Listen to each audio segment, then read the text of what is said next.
Hallo, hallo, hallo mensen. Welkom, welkom, welkom.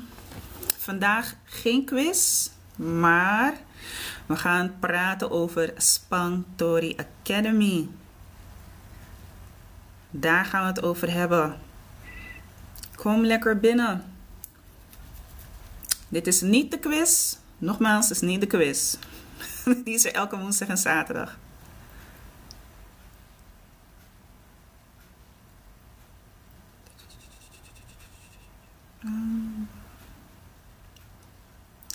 Ja, in de tussentijd ben ik even aan het checken of het geluid goed is. En jullie me natuurlijk kunnen verstaan. Ik zie wel dat ik live ben gegaan. Dat klopt. En ik ben te horen. Kom binnen, kom binnen, kom binnen. Vandaag gaan we het hebben over Spangtori Academy. Wat is Spangtori Academy nou precies? Wat kan je bij ons verwachten? Hoe is dit allemaal ontstaan? Ja, want Spangtori Academy is natuurlijk hier op het platform gekomen, razendsnel, om jullie natuurlijk mee te nemen in de reis van de Surinaamse taal, cultuur, alles wat erbij hoort. En het is natuurlijk niet alleen de quiz wat jullie krijgen. Elke woensdag, elke zaterdag wordt namelijk de quiz gespeeld. Kobroki Yukoni Essi. Maar dat is een onderdeel van SPA. Spangtori Academy. Als je hem afkort, dan krijg je SPA. Kom lekker binnen, kom rustig binnen. Wacht niet te lang. Wil je meer leren? Wil je meer te weten komen over Spangtori Academy? Dan is dit de juiste platform om er nu op te komen. En er vragen over te stellen. En even mee te luisteren, mee te piepen. Kom gezellig binnen. Kom gezellig binnen. Het duurt altijd wel eventjes voordat mensen warm lopen. Kom gezellig binnen. Vandaag is het niet de quiz, hè. Dus we spelen niet de quiz. Dit gaat echt puur en puur alleen over wat is Spangtori Academy. Ik ga jullie ook meenemen in Spangtori Academy. Hey Dotje, Wambunde, Wambunde. Het is koud, maar toch. Wat een leuke dag is het gewoon vandaag, toch? Het is maandag. Dat betekent dat we gewoon lekker daarmee gaan beginnen. Monday. Ontzettend. Ontzettend. Ik was bijna weggeblazen toen ik buiten was. Nonsense. Maar nou wint die bro, migoe. Anyway. Wat gaan we vandaag doen? Wat kunnen jullie vandaag verwachten? We gaan ietsje dieper in op SPA. Want ik praat er wel heel veel over. En de meeste mensen kennen me ook als het gezicht van Kobroki Koni Essi. Ik ga jullie meenemen naar de website. Ik ga jullie ook meenemen in een van de lessen. Ja, want je kan namelijk lessen nemen bij Spangtori Academy. Daar gaat het eigenlijk om. Daar gaat het eigenlijk om. Want ik kan me heel goed voorstellen, jullie zien de filmpjes voorbij komen. Ja, jullie zien woordspelletjes voorbij komen. Hier en daar wordt er wel eens wat interactie gevraagd. Wordt er aan jullie gevraagd van geef eens antwoord. Wat denk je zelf? Vul het woordje in. Hoe denk jij erover? En zodoende is SPA... Ja, Spangtori Academy SPA is een beetje uitgegroeid tot een platform waar je dus veel Surinaamse woordjes kan verkrijgen. Je kan er veel leren. Dus ik zal de komende uur zeker hier zijn om vragen daarover te beantwoorden. Ook als je gewoon algemene vragen hebt, mag je ze hier stellen. Is ook niet erg als iets je interesseert. Je zegt van, hey, dit komt even bij me op. Ik heb een vraag hierover. Mag je dat zeker hier stellen. Ten eerste, waar staat Spangtori Academy voor? Spangtori Academy in één zin staat er voor meer en beter Surinaams. That's it. Heel simpel, niet echt een lang verhaal. En het zorgt er eigenlijk voor dat jullie, de mensen, jong en oud, op een leuke, interactieve manier online Surinaams les kunnen nemen. Dan kan ik me voorstellen dat heel veel mensen zoiets hebben van, wat is er aan dat? Mijn hele leven lang praat ik al Surinaams. Wat is dat nou? En dan komt er iemand hier zeggen van ja, beter en meer Surinaams. Ik weet niet of ik daar oor naar heb. Nou, je zou eens verbaasd zijn over datgene wat we eigenlijk al denken te weten. En over datgene wat we nog eigenlijk niet weten. Ik inclusief. Dus ik ben er niet van uitgezonderd. En wat we veel weten is natuurlijk hoe wij de taal van mams, paps, oma, opa. Weet je, de bigisma. De bigisma zal bij leer uno. Af en toe spreek ik wel eens Surinaams. En dat is omdat het natuurlijk ook een platform is voor de Surinaamse taal. Dus hier en daar zal ik een beetje Surinaams spreken. Ik ga het ook vertalen. Heb je toch een vraagje erover? Mag je hem ook stellen in de chat. Ja, de chat staat lekker open voor dat soort vragen. Niet voor gekkigheid. Want als je met gekkigheid komt, dan moet ik je gewoon blokkeren. Maar blokkie. Dat moet doen. Maar blokkie. Dat betekent, ik ga je blokkeren. Ik heb er geen problemen mee. Ik vind het juist leuk om mensen te blokkeren. Dankjewel voor de lobby. Ook heel belangrijk natuurlijk, de liefde die ik van jullie krijg. En die krijg ik elke keer als ik hier ben. Ik vind het ontzettend leuk. Dus ook het verzoek aan jullie, stuur die hartjes hier naartoe. Ja, de warme liefde, deel de live, zodat steeds meer mensen hier aan mee gaan doen. Zodat het ook groter wordt en mensen er ook bekend mee raken. Dat helpt enorm. Helpt enorm. Bij de Surinaamse taal is het natuurlijk zo. Ja, we krijgen heel veel mee van onze omgeving. Toch? We krijgen heel veel mee van onze omgeving. Woorden, zinnen. Maar krijgen we daarbij bijvoorbeeld ook grammatica mee? Krijgen wij bijvoorbeeld ook spelling mee? Krijgen wij bijvoorbeeld ook leesteksten mee? Krijg je bijvoorbeeld ook echt luisteroefeningen mee? En het hoeft niet zo groot te zijn. Anaf dit soort biggie biggie. Dankjewel voor de lobby. Anaf dit soort biggie biggie. Het hoeft niet zo groot te zijn. Maar in ieder geval op een manier waar we met de basis vooruit kunnen komen. Krijgen we er allemaal mee? Nou, als je goed om je heen kijkt, dan zie je ook dat het best wel verspreid is. Hier en daar zie je wat dingen voorbij komen. En dat is ook goed. Dat is ook goed. Ik weet dus zelfs dat er een Surinaamse school is in Zaandam. In Zaandam hebben ze een Surinaamse school waar de kids voorbij kunnen komen. Ze krijgen dan op verschillende gebieden binnen de Surinaamse cultuur krijgen ze les. Dat is helemaal top. Zo zijn er ook andere platformen die eraan meedoen om de Surinaamse taal te vergroten. De bewustzijn over de Surinaamse taal natuurlijk te vergroten. En ik doe daar ook aan mee. Spa doet daar ook aan mee. Spangtori doet er ook aan mee. Wist je dat Sranantongen veel woorden uit Kiswahili gebruikt? Oh, misschien is het leuk als daar wat voorbeelden van voorbij komen. Misschien ken je wat voorbeelden eruit. Dotje. Ik ben wel benieuwd. En nog vele andere talen. Ja, dat sowieso. Veel andere talen. Dan denk aan het Portugees, denk aan het Engels, denk natuurlijk aan het Nederlands. En natuurlijk de Orsi talen. De mensen vanuit het binnenland. Ja, er zijn natuurlijk vele stammen in het binnenland. En daar zijn natuurlijk ook heel veel talen die daaruit komen. Ik heb ook begrepen dat de mensen in het binnenland, dus een bepaalde stam, die heeft zijn eigen spijkerschrift. Weet u of er in Rotterdam les wordt gegeven aan volwassenen? Je zal je vraag iets beter moeten uitleggen. Wat bedoel je daar precies mee? Wie? Om wie gaat het? Om welke partij gaat het? Zou je dat kunnen toelichten? Denk aan paciëntie. Denk aan het woord skuma. Skuma is iets wat ook in het Portugees voorkomt. Heel veel Engelse woorden. Even kijken, ik weet niet wat je naam is, want ik zie alleen maar een punt en een komma, dus ik weet niet wat dat voor staat. Maar als je je vraag zou kunnen verduidelijken, dan kan ik daar goed antwoord op geven. Nou, Dotje heeft helemaal gelijk. Er zijn zoveel over Surinaamse taal gegeven wordt. Nou, ik kan er geen antwoord op geven in Rotterdam. Ik kan er geen antwoord op geven, want ik ben niet in Rotterdam. Dus vandaar dat ik ook vroeg van, misschien heb je een verduidelijking. Is er een bepaalde partij waarvan je hebt gehoord over Surinaamse taal wordt gegeven? Ik ben niet een... misschien is het goed om te zeggen. Ja. Kontakwan Sanyeja. Ik ben niet een overkoepelende organisatie. Dus ik sta niet boven alle organisaties die iets geven. Hier en daar heb ik een oor naar dat daar en daar iets wordt gegeven.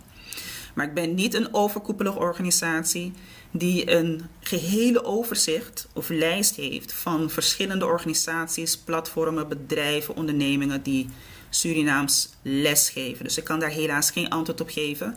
Je zal dan toch misschien enig onderzoek moeten gaan doen om te kijken of er iemand is in Rotterdam. Maar hier is het mooie ervan, Spangtori is online aanwezig, hè? Dus dan hoef je niet helemaal naar Rotterdam toe te gaan. Want dat is het mooie van Spanktori. Spanktori Academy. Nee, ik dacht misschien wist u toevallig een locatie of een school die lesgeven in Rotterdam. Nee. Vandaar dat ik ook zeg, ik ben geen overkoepelende organisatie. Dus ik heb daar niet een geheel beeld van. Maar het mooie van Spanktori Academy is dat het online is. Dus wij geven niet klassikaal les. In ieder geval, dat is niet het vooruitzicht. Vooruitzicht is niet dat wij klassikaal fysiek lesgeven. Misschien in 2026, wie weet. Maar voor nu groeit en bloeit Spanktori online. Dus dat betekent digitaal. En digitaal betekent dat je je gewoon kan aanmelden. En dan digitaal toegang krijgt tot de lessen. Ja, dus dat betekent dat je niet uit je huis hoeft te gaan. Je kan tan in je osso. Ja. Je teki krow. Te komt je zo thee, koffie, fris, minasap zijn je aan drinken. Ja, je neemt gewoon een snackje en een drankje erbij. En dan kan je inderdaad zelfstandig aan de slag hiermee. Je krijgt natuurlijk bij het nemen van de lessen altijd de mogelijkheid om vragen te kunnen stellen over het lesmateriaal. Het is natuurlijk ook begrijpelijk dat voor veel mensen het klassikaal leren, fysiek ergens in de klas zijn, dat vinden ze namelijk prettiger. Je krijgt dan de ondersteuning daarvan. Je krijgt dan ook feedback terug. Echter is onderwijs leren via een online platform niet vreemd. Het is niet gek. Het is niet onbekend. En velen van jullie zijn eigenlijk al op zo'n manier bezig. Jullie doen dat bijvoorbeeld al voor jullie werk. Je doet dat bijvoorbeeld al op een universiteit of op een hogeschool waar je zit. Dus het is niet een vreemd begrip, maar het hangt er ook een beetje vanaf in welke leeftijdscategorie zit je in. Ja? Als je bijvoorbeeld in de leeftijdscategorie bevindt waar je dan niet zoveel mee te maken hebt en je bent nog van de oude stempel. Dus dat betekent, we gaan gewoon naar een klas toe om een les te volgen, ja? Dat na fasie van je stuka. Dan is dat natuurlijk begrijpelijk. Hoeveel kost een online les? Online lessen bij Spanktori Academy zijn €12,50. Dat zijn losse lessen. Ik wil u zeker adviseren om via de link in de bio, om daar eens op te klikken. Wat je hier beneden namelijk ziet staan, dat is de website van Spanktori Academy. Daar wilde ik eigenlijk al mee beginnen. Dus ik ga straks op je vraag terugkomen. Dan kunnen we de prijzen daarvan bespreken. Maar de lessen zijn €12,50 per stuk. En als je een abonnementje neemt, dan is die €20 per maand. En dan krijg je dan 2 lesjes per maand. Je kan 2 lessen per maand doen. Maar in principe krijg je een abonnement. Dan krijg je gewoon toegang tot alle lessen die er zijn. En het is iets voordeliger. En je krijgt hem ook automatisch in je mail. Ja? Ik ga er zeker helemaal verder op in. Want dan kunnen we daar ook verder over praten. Ik hoop dat dit je vraag heeft beantwoord over het geven van Surinaamse taal en lessen. En wat ik ook natuurlijk begrijp is, voor veel mensen is het klassikaal leren natuurlijk iets wat gewoon fijn is. Wat ik ook geheel kan begrijpen hoor. Het is nog iets van hoe bepaalde mensen gewoon zijn opgegroeid. En net wat ik zeg, het voordeel ervan is dat je feedback krijgt. Je bent met elkaar. En sommige mensen vinden dat gewoon fijner. En zo zijn er ook andere mensen die zeggen van nou, zelfstandiger kan ik daar sneller mee omgaan. Ik ben niet gebonden aan een tijd, een schema. Ik hoef niet daarvoor te reizen. Ik hoef niet ergens per se daarvoor te gaan, ergens naartoe te gaan. Ik kan dat online doen. Dus daarom is het ook een voordeel om dat online te doen. Hoe gaat dat allemaal in zijn werk? Ja, hoe gaat dat allemaal in zijn werk? Nou, sowieso is er een website. Er moet een centrale plek zijn natuurlijk waar je terecht kan komen om al die informatie te kunnen verkrijgen. En dat is dus op spanktoriacademy.com. Spanktoriacademy.com, dat is de website waar je terecht kan komen.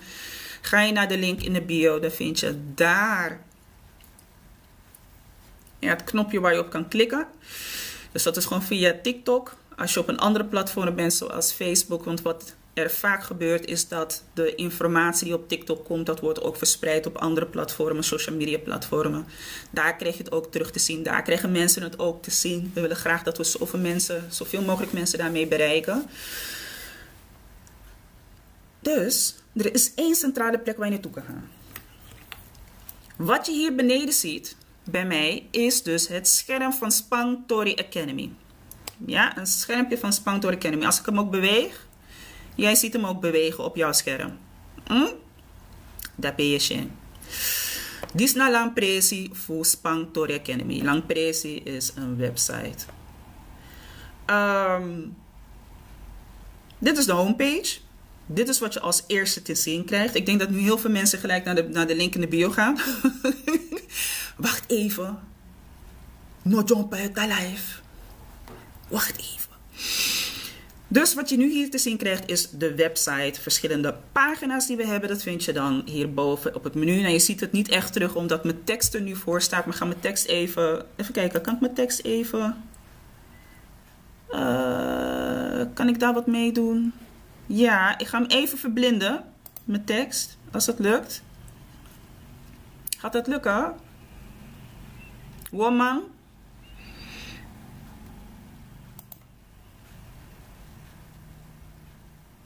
Als het goed is, dan gaat hij straks van het scherm af.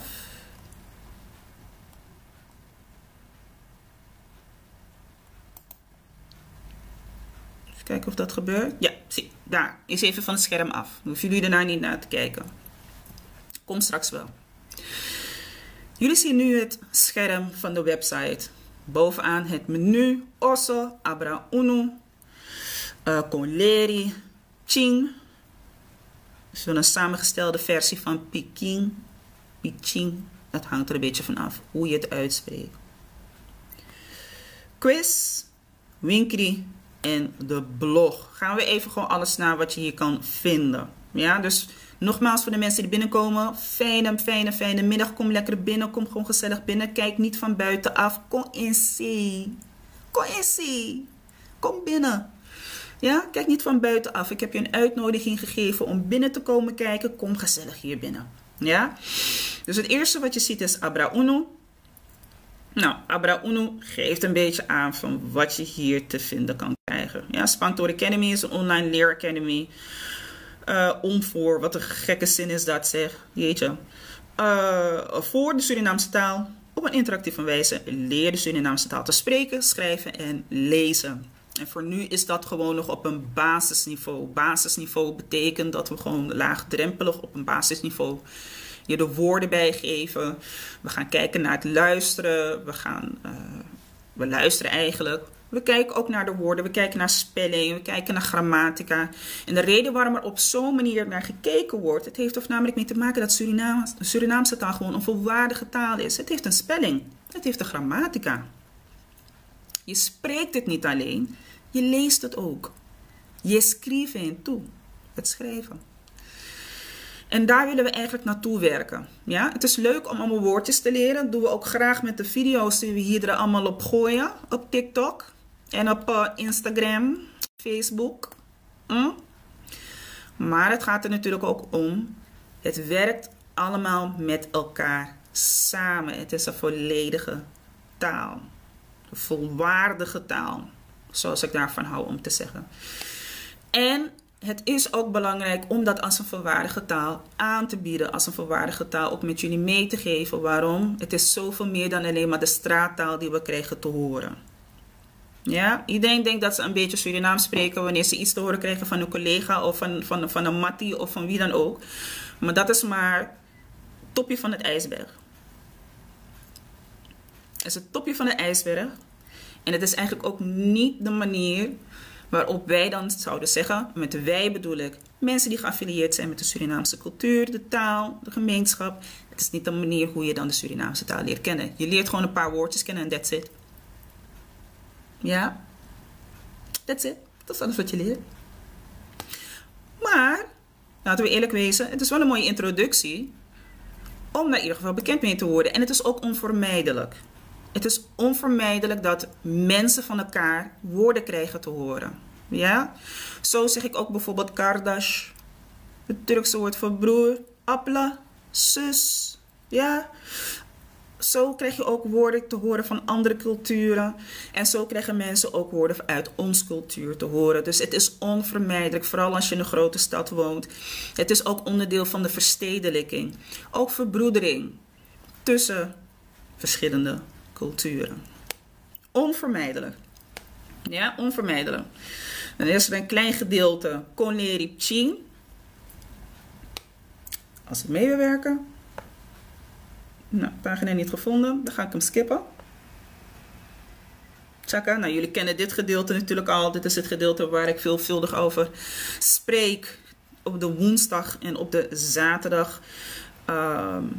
Dat is de quiz. Dus ik ga daar niet te veel op in. Jullie kennen dit allemaal. Osama Sandiskaba. Jong. Oké, winkri. Een winkel. Shop. Daar is de plek waar je dus de lessen kan verkrijgen. Je kan de losse lessen verkrijgen. En je kan het ook als een abonnement krijgen. Ja, abonnement is 2 tientjes per maand. Ja, 2 losse tientjes. Ja, toedoni. Of je neemt een aparte lesje. En dan is het €12,50. En dan krijg je gewoon gelijk digitaal toegang toe. Ja, bij het abonnement, dan kan er 24 tot 48 uur overheen gaan voordat je dan toegang krijgt. Want je komt dan in de mogelijkheid, je komt dan in een Google Classroom. De Google Classroom is een omgeving waar Spanktori Academy gebruik van maakt, zodat je daar toegang krijgt tot de gehele les. Jawel. Dan krijg je dus toegang tot de lessen. En we moeten nog wat lessen bijvoeren. Tot aan het eind van het jaar. Maar die komen binnenkort er allemaal bij. En het mooie van het leersysteem, het onderwijssysteem is van 1. Ja, we maken natuurlijk interactief. Wat betekent het nou eigenlijk interactief? Dat betekent dat er aan je wordt gevraagd om actie te ondernemen. Interactief. Er is een actie tussen 2 objecten, subjecten. In dit geval 2 subjecten. Interactief. Het is ook een game, gamification, zoals ze dat noemen. Een spelachtige wijze om dingen door te geven. Wat ik zelf best wel een leuke wijze vind, want je leert het ook sneller door het in de vorm van een spel te doen. En daarnaast is het natuurlijk ook een wijze waar er samen wordt gewerkt met het gebruik van AI. Wat jullie ook zien is dat veel van de clips, filmpjes, daar wordt heel veel AI in gebruikt. Kunstmatige intelligentie, dat is niet iets van nu. Dat is iets waar we eigenlijk al decennia lang al mee werken. Ik zeg altijd, wil je weten waar AI echt tot zijn recht kwam? Als je de paperclip nog kent van de Microsoft Office, die irritante paperclip. Elke keer als je Word openmaakt, en misschien is dat nog voor de tijd van de mensen die... Nu laat ik zien hoe oud ik ben. Zodra je Microsoft Word of Excel opende, dan kreeg je zo'n irritante paperclip kreeg je dan tevoorschijn. Dat is AI. Dat is kunstmatige intelligentie. Dat is een co-pilot, zoals ze dat noemen. Dus dat was al vele jaren bekend. Vele jaren bekend. Goedemiddag voor de mensen die binnenkomen. Kijk je van buitenaf. Kom gezellig binnen. Kom gezellig binnen, want we gaan gewoon hier praten over wat Spanktori Academy te bieden heeft. En ook hoe de lessen eruit zien. De bedoeling is ook dat er misschien hier en daar enkele lives zullen zijn, waar we er misschien bijvoorbeeld een oefening uit een les gaan halen en daarbij dat samen gaan doen, samen gaan nakijken, zodat jullie ook een beeld daarvan krijgen. AI bestaat dan sinds Lukuja. Kijk hier. AI bestaat sinds 1956. Ik wist dat het al heel langer was. En even kijken. Volgens mij begonnen ze er pas over te praten in de jaren 80. Maar AI bestaat al heel lang. Ja, AI bestaat al heel lang. NASA werkte al heel lang met AI, precies. Het was nog niet voor de gehele bevolking beschikbaar. Ja, het is nog niet voor de gehele bevolking beschikbaar. Maar het is wel een ontzettend mooie manier om bijvoorbeeld mensen daarmee te onderwijzen. En dat doen we ook door middel van de Spanktori AI Tutor. Ofwel docent. Ze heet Marilva. Toevallig heet ik ook Marilva. Wat toevallig. Knipoog, knipoog. En die dame die jullie voorbij zien komen, dat is dus een artificial intelligent docent. Ze spreekt, ze lacht, maar dit is ook de docent die jullie gaat begeleiden tijdens de lessen die je kan afnemen bij Spanktori Academy. Dus hier staat ze. Ik weet niet of ik het kan afspelen hier en of jullie dan te horen krijgen. Fayude. Ja. Dit is Spanktori Academy. En ik ben Marilva, de online docent. Bij Spanktori Academy heb je de mogelijkheid om online les te nemen of mee te doen met onze wekelijkse quiz Of elke dag een nieuwe woord, zin of uitdrukking te leren in onze blog. Bij Spanktor Academy vinden we het belangrijk dat je meer en beter Surinaams leert. Doe je mee? Dan zie ik je gauw bij Spanktor Academy. Tamboom! Fayude! Ai Asarno. Nou, dat is de introductie. Daar gaat het eigenlijk om. En dit is dus een vorm van kunstmatige intelligentie die we gebruiken. Goedemiddag, Empress. Leuk dat je er bent. Schuif gezellig aan, ja? Ik hoop dat je iets te drinken hebt, iets warms, meeluistert, meegeniet. Welkom. Ja, welkom. Dus bij Spanktori is het er voornamelijk voor meer en beter Surinaams. Dat is letterlijk het motto. Meer en beter Surinaams. Het is niet te zeggen dat wij alwetend zijn. Ik zeg het ook tijdens de quiz. Ik ben niet alwetend. Ik krijg heel veel leuke woorden door. Ik word zelfs ook onderwezen door andere mensen. Verkoop je digitale producten? Ja, precies. Alle lessen zijn digitaal. Dus we hebben geen klassikale les. Ik zal het straks ook nog even herhalen. Ik ga het ook even bijpakken. Als je op de pagina gaat en je gaat hier naar de winkel toe. Alle lessen zijn online beschikbaar. Ik ga een klein vraagje. Ik schrijf altijd Tori zonder die E. Ja, dat klopt. Maar er zit een verhaal achter. Er zit een verhaal achter. Maar wel leuk dat je het al opmerkt. Wel leuk dat je dat opmerkt, maar er zit een verhaaltje achter. Ik zal er nog even komen. Laat me het opschrijven, want ik weet dat ik soms dingen wel eens vergeet. Oh, even kijken, Tori. Maar je hebt helemaal gelijk hoor, het is eigenlijk zonder die E. Ik maak ook digitale taalproducten. Oké, dope. Dus we hebben hier iemand die er helemaal in bekend is. Voor jou is het geen vreemd iets. Growth and Soul Coach. Mooie benaming trouwens. Heel mooi. Oh, oké. Nee hoor, Empress, je hebt ook helemaal gelijk. Het is ook inderdaad zonder de E. Maar er zit ook een... Ik zeg het is een grappig verhaal. Maar dat is mijn eenvrouwshumor. Ja, dat is mijn eenvrouwshumor. Namiwang elafu. Ik ben de enige die erom lacht. Maar je hebt ook maar één persoon nodig om te lachen. Zo. Dus in een winkel, daar heb je de online lessen. Elk online les heeft een thema. En dat kan bijvoorbeeld zijn zoals je hier ziet. Feestdagen en tradities, hobby's en vrije tijd, eten en drinken, reizen en vervoer. Dataramiwa actie, jonga sangi. Dat gaat dus over gezondheid. Van Efiri, dat gaat over emotie en je gevoel. Doe boskoppel, boodschappen doen, seizoenen en het weer. En even kijken, zoeken naar je familie. Dat gaat over het benoemen van je familie en je dagelijkse routine. Ik weet, met de dagelijkse routine hier op TikTok was het ineens heel erg geding dat elke influencer van Surinaamse afkomst in het Surinaams ging uitleggen hoe ze hun dagelijkse bezigheden deden. En ik vond het geweldig om dat te zien, ik vond het zo leuk. Empress Shenna, ik ben nieuwsgierig naar je verhaal erachter. Ik vind het wel leuk dat ik je TikTok vandaag heb. Ja toch? Welkom in de live, Empress. Hartstikke welkom. Nou, ik ga er iets achter vertellen aan Spanktori. Dat is alleen maar om het een beetje smakelijk te maken, toch? Anders krijg je zo'n heel saai naam voor iets. Niemand heeft daar zin in. En Tori heb ik expres op zo'n manier geschreven. Waarom? Om ook mensen er een beetje bij te betrekken die geen Surinaams spreken. Heel veel van de woorden, en waarschijnlijk is dat ook wel bekend voor de mensen die in de live zitten, of voor de mensen die buiten de live om meekijken. Kijk je buiten de live om, kom binnen, want ik kan het zien hoor. Ik kan zien wanneer je buiten de live om kijkt, dus je kan net zo goed binnenkomen. Heel veel van de woorden die we kennen. Oh, oké, ik hoorde, ja toch.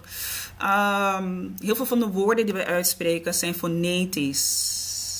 Als je het fonetisch opschrijft, dan is het makkelijker voor mensen ook om het sneller uit te spreken. Dus het is inderdaad, om heel eerlijk te zijn, het is gewoon een spelfout, maar het is een opzettelijke spelfout. Het is een opzettelijke spelfout die erin zit. Die hoort er gewoon expres in. Maar het is niet de officiële manier hoe je hem schrijft. Dus daar ben ik het helemaal mee eens. En dat klopt gewoon. Dat is ook helemaal correct. Je hoort hem gewoon te schrijven. T-O-R-I. I-E-Tori. Dat is nu met de standaardisatie van de Surinaamse taal. Hebben ze gezegd van we gebruiken geen E meer. Ja, dan snap ik je helemaal. Ja, toch? En ik vind het ook leuk wanneer mensen erom vragen. Want het is gelijk een gespreksopener. Wist je dat dat met een, zonder die E was? Ja, dat wist ik. Dat heb ik er expres ingedaan. Dus het is een leuke gespreksopener. Heb ik expres gedaan. Eens even kijken naar laatste les waar ik het over had. Je dagelijkse routine. Hartstikke leuk dat er zoveel mensen ook steeds meer zeggen van... Ik ga, weet je, bepaalde dingen op TikTok ga gewoon lekker helemaal in het Surinaams doen. Ik zie ook dat onze broeders en zusters... weet je, mensen die Alkaners zijn, Jukas, andere stammen... dat ze ook in hun eigen taal spreken. Oh my gosh, ik vind het zo mooi om dat te horen. Gratangi. Geen probleem. No, I'm chinchori. Ik vind het ook mooi om dat te horen dat zij dat in hun eigen taal doen. Ik versta nog niet alles, maar hoe langer ik er naar luister, hoe beter het wordt om het ook gewoon te kunnen volgen. Wat ik ook heel mooi vind. En natuurlijk heb je in de Surinaamse taal ook andere dialecten. Je hebt natuurlijk de Suriname, onze Indiaanse broeders, Hindustani broeders en ook de mensen, de Javaanse mensen hebben ook hun eigen dialect daarin zitten. Maar bij Spangtoer Academy gaat het meer om, we willen graag ons houden aan de standaardisatie van de Surinaamse taal. Wat niet altijd even makkelijk is. Ja, wat niet altijd even makkelijk is. Maar we doen meer dan ons best. Dus daar gaat het om. Dus inderdaad, er zijn online lessen. We doen alles, we doen alles online. Ja, lampresi. En zoals ik al in het begin heb uitgelegd, weet je, voor een ieder is dat natuurlijk anders. Snap je? Waar de een zegt, ik vind dat fijn online te doen, zegt een ander, nou, ik vind dat helemaal niet fijn om dat online te doen. Daar heb ik helemaal geen zin in. Ik heb daar gewoon ondersteuning voor nodig. En ik wil gewoon in een klas zitten met andere mensen. Zodat ik dat kan horen. Ik wil iemand vragen stellen. Ik wil gewoon vragen erover kunnen stellen. Ja? Mi wan shiasma. Mi wan actie wan zijn. Ja? Dus if score missie dit dap. Of score masara dit dap. Meester dit dap. Mi wan actie wan zijn. En sommige mensen vinden dat gewoon fijner om daarin op zo'n manier aan de slag te gaan. Dus alles heeft voordelen, alles heeft nadelen. Het is niet een methode wat superieur is over alle andere methodes. Wat wel belangrijk is natuurlijk dat als je online leert, dat je natuurlijk ook zoiets hebt. Je hebt je eigen stok achter de deur. En dat geldt eigenlijk voor alle online studies die je doet. Je leert natuurlijk op je eigen tempo. En je moet jezelf er ook een beetje onderhouden. Dus dat is wel belangrijk voor jezelf, dat je dat natuurlijk weet. Wat we wel ervoor willen zorgen is dat wanneer je vragen hebt, dat die natuurlijk zo snel mogelijk beantwoord worden. Zit je ergens vast? Dat we je daarin kunnen helpen. En wat natuurlijk ook belangrijk is, misschien in 2026 kijken we misschien naar momenten om te zeggen van, als er genoeg animo daarvoor is, als er genoeg mensen zijn die zeggen van, hé, ik wil wel meedoen aan zo'n klassikale les. Die dan hier worden georganiseerd. En dan kijken we toch echt wel naar grotere steden. Dus naar, weet je, Roffa, Damsko, ofwel Amsterdam, Rotjeknor, Rotterdam, Den Haag, Utrecht. Om daar te kijken van, nou, misschien dat mensen dat toch wel willen.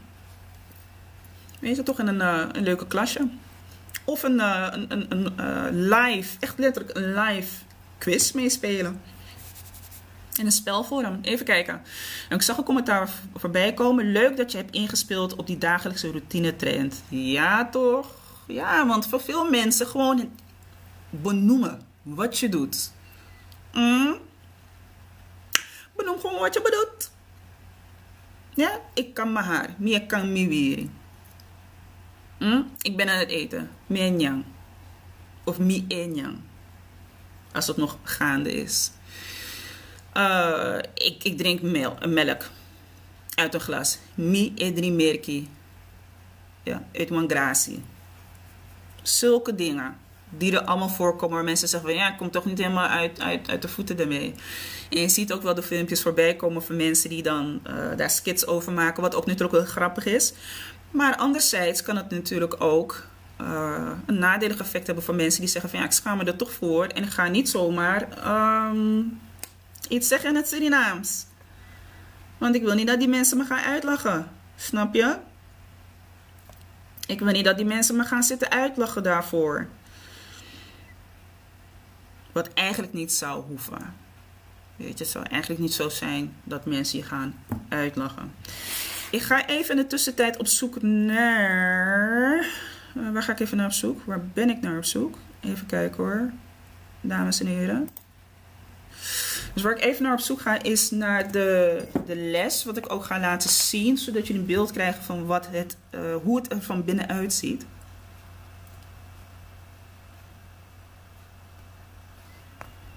Maar daarvoor moet ik even daar naartoe gaan. Een momentje.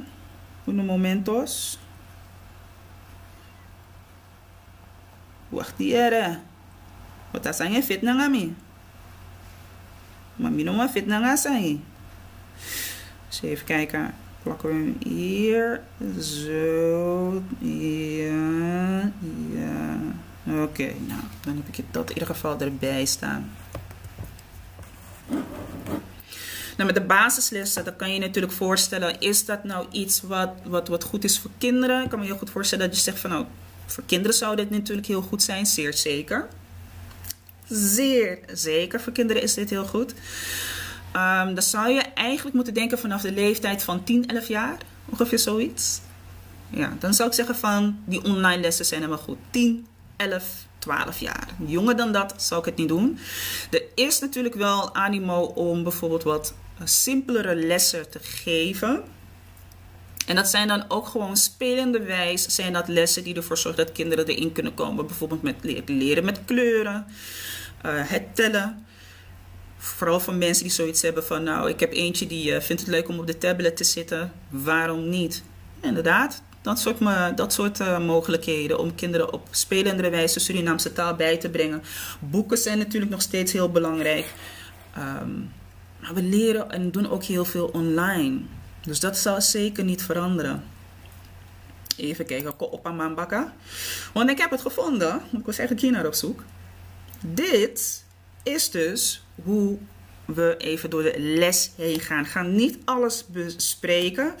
Want dit is eigenlijk een kijkje in de keuken. Kijkje in de keuken van hoe het is. Dus waar het altijd mee begint natuurlijk. In de lessen van, alle lessen trouwens, van Spangtor Academy. Is dat we je een introductie geven van hetgene wat je kan verwachten. Je ziet haar hier al staan. Onze AI-docent Marilva. AI-docent Marilva geeft in een korte samenvatting wat je van de les mag verwachten.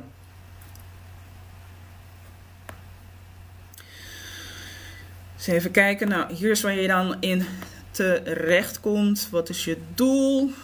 Wat zijn de dingen die je moet weten? En elke les heeft in principe 3 modules.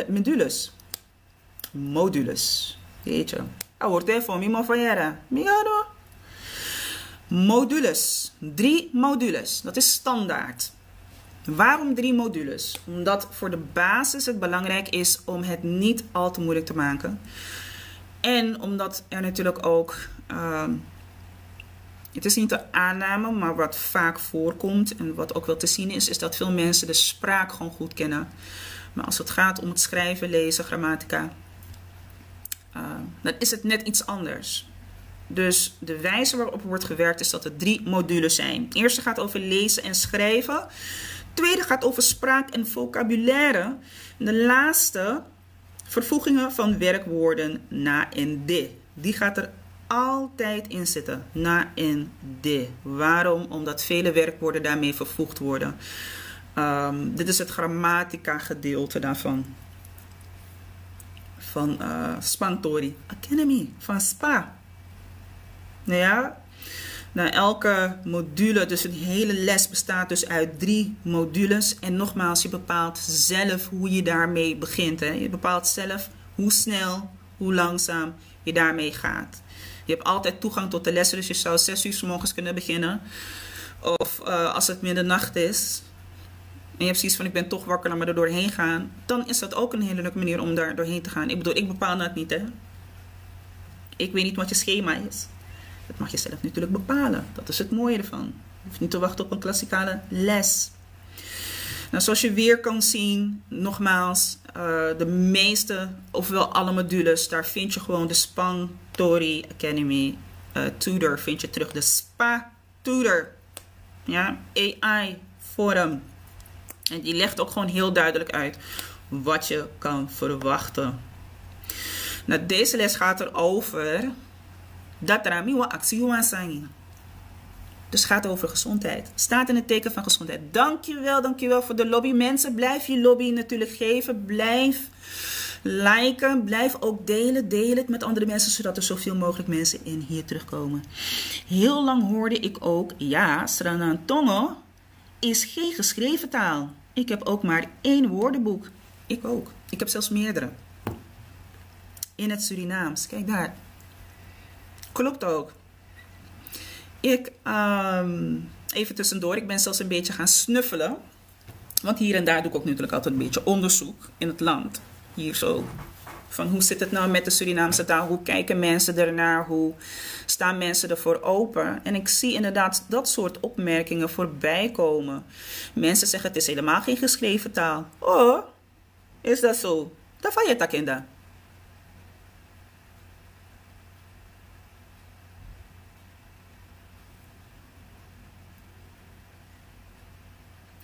Waarom spreek je het? Je spreekt het toch? Je spreekt het toch? Dus er is zeker wel een schrift erin. Wat ik ook voorbij zie komen, is dat mensen zeggen het is geen wereldtaal. Mensen willen het niet horen. Want het is geen wereldtaal zoals Hindi of Mandarijn of het Engels. Ja, dat maakt niet uit. Daar gaat het niet om. Het is toch een taal? Ja, klopt. Maar ik denk dat ze dat zeiden omdat het niet op scholen werd geleerd. Klopt. Dat had er voornamelijk mee te maken dat ze gewoon het Nederlands als hoofdtaal wilden behouden. En nog steeds eigenlijk. Veel mensen die nog steeds gewoon Nederlands spreken, voornamelijk Nederlands spreken. En ook, eerlijk gezegd, ook de stigma die eromheen was. Het was niet iets wat je met je ouders zomaar mocht spreken. Je moest volwassen genoeg zijn om dat te mogen doen. Het werd zelfs als beledigend gezien als je een antwoord gaf in het Surinaams. Vroeger, lang geleden. Dus zo zijn er verschillende opvattingen erover. Ja, dat is ook zo. Maar de bedoeling is natuurlijk dat we de opvattingen daarvan de wereld uit verhelpen. Ja, de wereld uit verhelpen. Daar gaat het om. Dus in deze les is het voornamelijk over gezondheid. Wat je dan in elke les krijgt is Kon Arki. Wat staat het nou om? Kon Arki is een luisteropdracht. Kon Arki is een luisteropdracht dat dus binnen het thema valt. Dat is een korte luisteropdracht die ervoor zorgt dat je dus met je oren gespitst moet gaan luisteren. Want waarom? Je krijgt namelijk ook een opdracht erover. En die opdracht, daar krijg je dus een aantal simpele vragen. Het is niet een hele vragenlijst. Nogmaals, het is een basisniveau. Dus je krijgt daar een aantal vragen over. Wat natuurlijk een hele goede leerwijze is om gelijk naar te luisteren. Dus niet alleen met de focus op van we spreken het allemaal wel. Maar je moet er ook naar kunnen luisteren. Begrijpend kunnen luisteren. Heb ik begrepen wat er wordt gezegd? Even kijken. Empress zegt, mijn oma spreekt gelukkig wel alleen Surinaams, maar ook Engels in Su door onze Guyanese familie. Kijk daar, ja. En dat is ook wel belangrijk. Ik heb Surinaams geleerd door gewoon te luisteren. Mee te luisteren met de gesprekken. En op een gegeven moment ging ik het leren lezen. Ik ging naar Surinaamse liederen luisteren. Zodoende werd het dan uitgebreid. Maar het is ook heel belangrijk dat er binnen de familie natuurlijk ook Surinaams wordt gesproken. Je kan je voorstellen dat door migratie van de Surinaamse bevolking, waar ook dan ter wereld, dat je dan ook te maken krijgt met verlies van de taal. Ik ook, door het luisteren en door Surinaamse muziek, precies. Ja, dat is een hele goede manier en ook een snelle manier om ernaar te kunnen luisteren. Ook het lezen van Anansi Tori, Anansi verhalen, Anansi de Spin. Wat eigenlijk niet alleen maar toebehoort tot de Surinaamse bevolking. Het is een Caribisch begrip, Anansi. En ook, als ik het goed heb, in het zuiden van Amerika is het ook bekend, Anansi de Spin. Je hebt zelfs een serie op HBO dat gebaseerd was op Anansi-verhalen. Ik even vergeten hoe het heet. Maar zo reikt het echt verder. De Surinaamse taal is ook wel bekend als, natuurlijk is ook onderdeel van de vele Creoolse talen die je te horen krijgt in het Caraïbische gebied. En daarom heeft het ook een grotere affiniteit met het Caraïbische gebied dan Latijns-Amerika. Omdat in overige Latijnse landen natuurlijk het Spaans wordt gesproken. Niet dat het niet in Suriname wordt gesproken. Ja, dus mij taka Spanjoro toe. Ze spreken daar ook Spaans. Echter, het heeft veel meer affiniteit met overige Creoolse talen in het Caraïbisch gebied. Ja. Dus wat sowieso onderdeel ervan is, koarki, dat is een onderdeel ervan. Dus je krijgt altijd een luisteropdracht. Altijd een luisteropdracht. En dat heeft dan te maken met het thema. Het mooie van Spangtori Academy is dat je dan ook toegang krijgt naar de vertaling van de tekst waar je naar luistert. Dus je kan hem ook meelezen in het Surinaams en in het Nederlands. Wanneer je op het knopje hier klikt, tekst. Ik weet niet of ik dan, gaat hij open? Hier. Nou, dat gesprek, dat zijn twee mensen, Amara en Sita. Amara en Sita. Sita no firibong. Itana osotide. A abikorsu. Edati.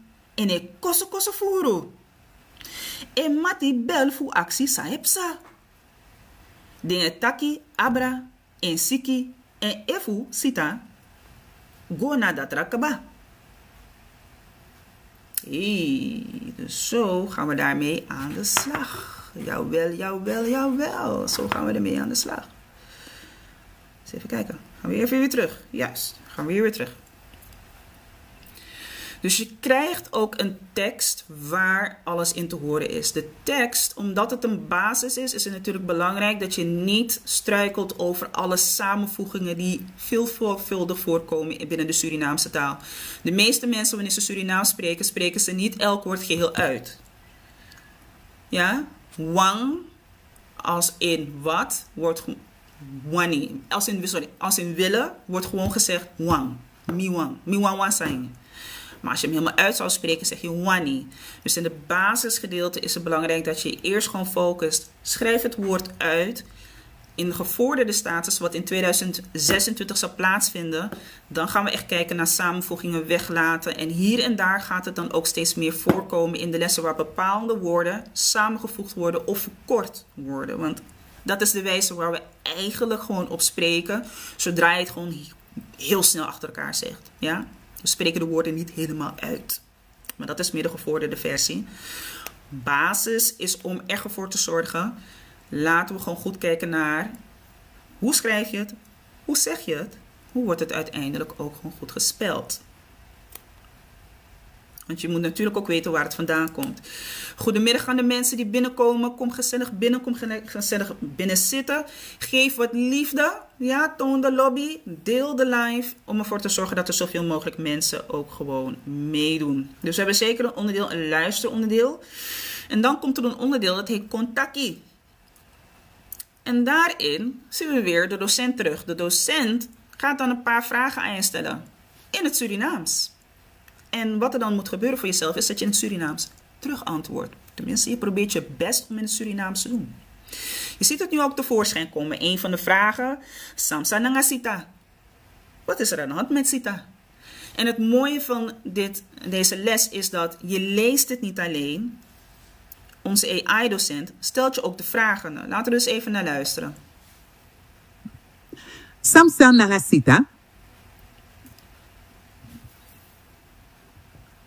Sa amara be aksi Sita.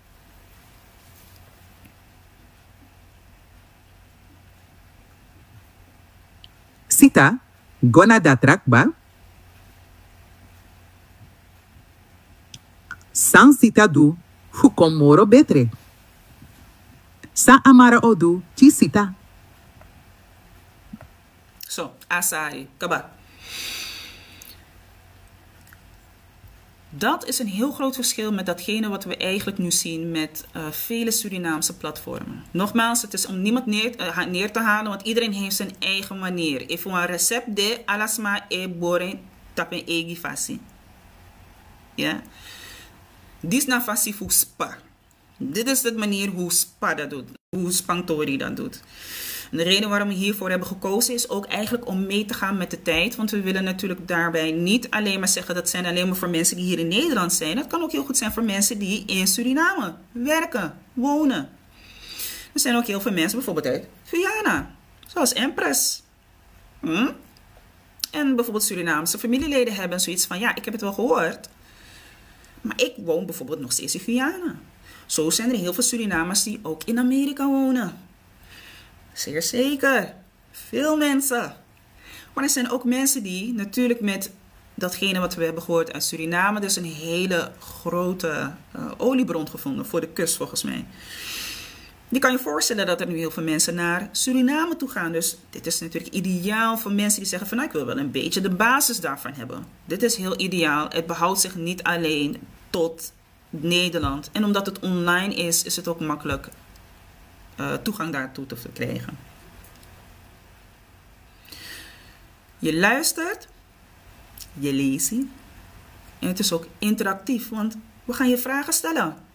Mooie daarvan is dat je ook natuurlijk de antwoorden krijgt. Je krijgt ze ook in het Surinaams en je krijgt ze in het Nederlands. Dus maak je daar niet al te druk om zo van, ja, ik moet vragen beantwoorden, maar ik krijg geen antwoord daarop. Nee, het mooie van de lessen van Spangtori Academy is dat je altijd respons erop krijgt. Dus je ziet gelijk of je iets fout of goed hebt gedaan. Het hangt een beetje van de vraagstelling af. Is het een open vraag? Dan moet je het gewoon zelf beantwoorden, maar je krijgt altijd de mogelijkheid om daartoe te kunnen komen. Het knopje tekst, waar ik daarvoor ook heb geklikt, je krijgt dat. En dan krijg je dus gewoon een document waar je dus alle antwoorden op terug kan lezen. Empress zegt, dat was echt apart, want ik had geen idee dat ze daar waren. Ja, zeer zeker. Yes, yes, yes. De Suriname people zijn overal. De Suriname people zijn overal. Ik heb zelfs een broertje die woont in Duitsland. We zijn echt overal. Hoeveel mensen zijn er wel niet in België? Frankrijk. Verenigd Koninkrijk. We zijn echt overal. En wat ook belangrijk is om, wat mooi is om te weten, nou belangrijk is het sowieso, maar wat mooi is om te weten is, we geven de cultuur door, hè. Dus mensen, weet je, ze migreren ergens naartoe, trouwen weer met iemand anders van een andere cultuur, maar de Surinaamse cultuur gaat wel voort. Dus het maakt niet uit of die persoon die uiteindelijk er helemaal als laatste eruit komt, misschien niet geheel eruit ziet als een Surinaamse persoon. Daar is natuurlijk wel de doorgave van de cultuur en de taal. Dus dat gaat gewoon door. Dat gaat gewoon door. Het groeit alleen maar. Hier, dit is bijvoorbeeld een goed voorbeeld van een oefening. Waarbij je de woorden op de juiste plek moet plaatsen. Dus dat betekent, zie je mijn woordjes? En die kan je dan zo verplaatsen. Nou, die kan je dan ergens plaatsen. En dan klik je op het knopje Send. Hier onderaan, rechts onderaan in het scherm. En dan krijg je te zien of het goed of fout is. En zo kan je dus door blijven proberen. Dus je krijgt sowieso oefeningen tussendoor. Hier krijg je nog weer zo'n oefening. Hier krijg je een hulppuntje. Ja, dan wordt je uitgelegd zo van, kijk, ik geef je even wat hulp. Dit moet je in de gaten blijven houden. En zo gaan we door naar module 2. Ja. De bedoeling van spraak en vocabulaire krijg je overal in terug. Hier en daar zijn er wat verschillen. Dat heeft er een beetje mee te maken met welke thema te maken hebben. En wat je er eigenlijk uit zou moeten halen. Maar zoals je al kan zien, je begint al een idee te krijgen van hoe dat in elkaar zit. Sorry, excuus. Je krijgt dan al een idee van hoe dat in elkaar zit. Wat je zou kunnen verwachten. Er zit dus consistentie in. Er zit een leerwijze in. Ja, klopt. Want we zitten wel overal. Yes, we are everywhere and here and there. We zijn zeer verspreid. Dat is wel het nadeel ervan. Hoewel het mooi is om dat overal terug te kunnen zien, zitten we zeker allemaal gewoon helemaal verspreid. Dus het doel van Spanktori Academy is dat ook echt om alles centraal te houden en daar consistentie in te behouden. Dus dat betekent, je weet dat er in ieder geval 3 modules zijn per les. Je weet dat je altijd te maken krijgt met spraak, luister, oefeningen, grammatica, spelling. Je weet dat al die onderdelen altijd vast erin zitten. En in de tussentijd zijn we ook steeds bezig om het te verbeteren. Dus waar we eerst mee zijn begonnen, zo zijn er heel veel dingen daar ook echt in veranderd. Ja? Ik zal straks daar een voorbeeld van laten zien. Nou, zo ziet het spraak- en vocabulaire uit. Er is een reden waarom we hiervoor hebben gekozen. En dat is omdat vaak met woordjes leren mensen vaak twijfelen over de uitspraak. Schrijven zal niet zo moeilijk zijn. Uiteindelijk kan je dat wel leren. Maar voor veel mensen die natuurlijk zijn gemigreerd, hier in Europa leven, of elders in het Caraïbische gebied, of inderdaad in de Verenigde Staten leven. Uitspraak. Wat is nou de juiste uitspraak? Hoe moet je dat nou uitspreken? Ja, maar hoe kan ik dat dan oefenen? En de achterliggende gedachte hiervan is om het klassikale er een beetje in te vermengen. Daar waarbij je klassikaal het sneller te horen zal krijgen, of waar er natuurlijk op wordt gehamerd om dat ook zo te kunnen spreken en daarin te oefenen, is dat natuurlijk een onderdeel dat ook hier gewoon aanwezig zou moeten zijn, toch? En dat doen we dus met een woordenschat. Juist, een woordenschat. Dus module 2 gaat voornamelijk over spraak en vocabulaire. Letterlijk, hoe spreek je het? Hoe ziet het eruit? Hoe kan ik mijn woordenschat uitbreiden? En nogmaals, elke les heeft een thema. Dus omdat elke les een thema heeft, krijg je dus ook woorden die te maken hebben met het thema. Het helpt ook om dingen sneller vast te houden. Als je willekeurige woordjes krijgt, wat eerlijk gezegd ook wel op de pagina van TikTok voorbij komt, op de social media pagina van TikTok, dat klopt, maar we geven ook geen les zoals we dat hier geven in de lessen, zoals ik dat hier aan jullie laat zien. Op zo'n manier wordt het niet gegeven. En je krijgt random, krijg je hier en daar iets. Ja, dan maar willekeurig zijn.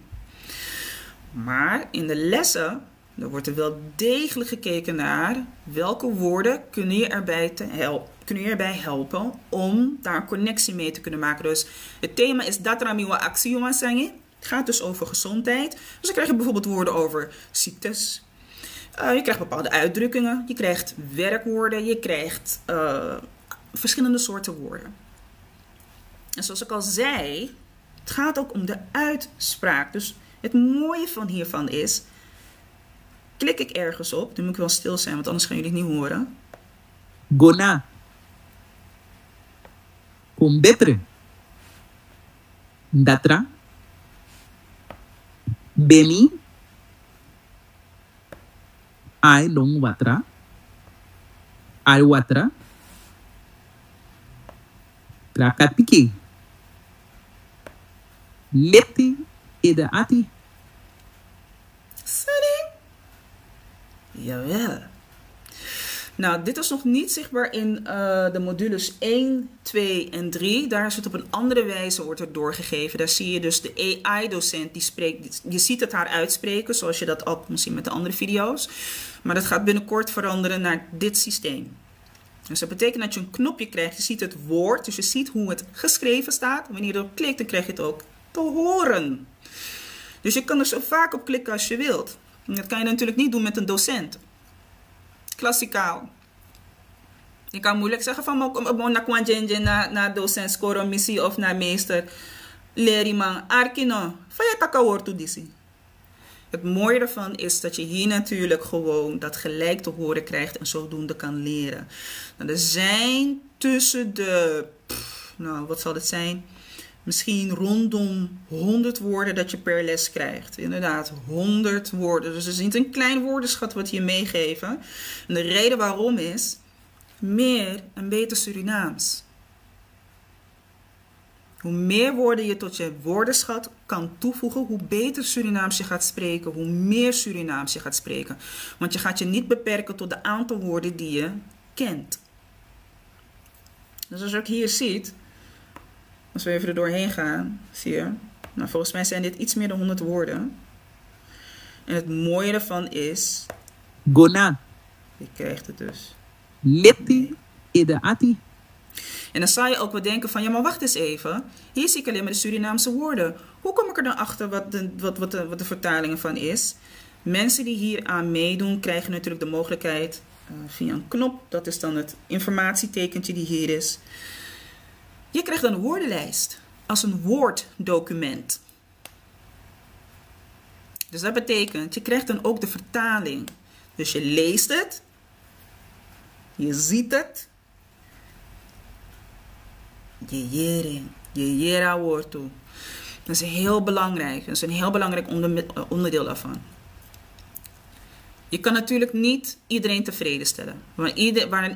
Waar één persoon zegt van, ja, ik ben beter in het lezen dan in het schrijven en het schrijven en het leren. Zo heeft iedereen wel wat. En sommige mensen zijn gewoon supermensen. Ze kunnen alles. Je kan niet iedereen tevreden stellen. Ja, dat is ook niet het doel van Spanktori Academy, want dat weten we ook wel. Maar dit is toch wel een hele goede manier om alles centraal te houden. En rekening te houden met het feit dat, wil je meer Surinaams spreken, wil je meer Surinaams leren, dan moet je je woordenschat gewoon vergroten. Er is geen andere optie. Dat geldt voor Spaans, het geldt voor Duits, het geldt voor Nederlands, het geldt voor Frans, Engels. Als je beter wil leren spreken, zal je toch echt wel je woordenschat moeten uitbreiden. Zo, dan hebben we een nieuw onderdeel hierin geplaatst. Dat is in les 6 is dat zichtbaar en zal binnenkort in de overige lessen ook toegevoegd worden. Een dicté. Een dicté. Ja, we doen het gewoon de ouderwetse manier. Waarom een dicté?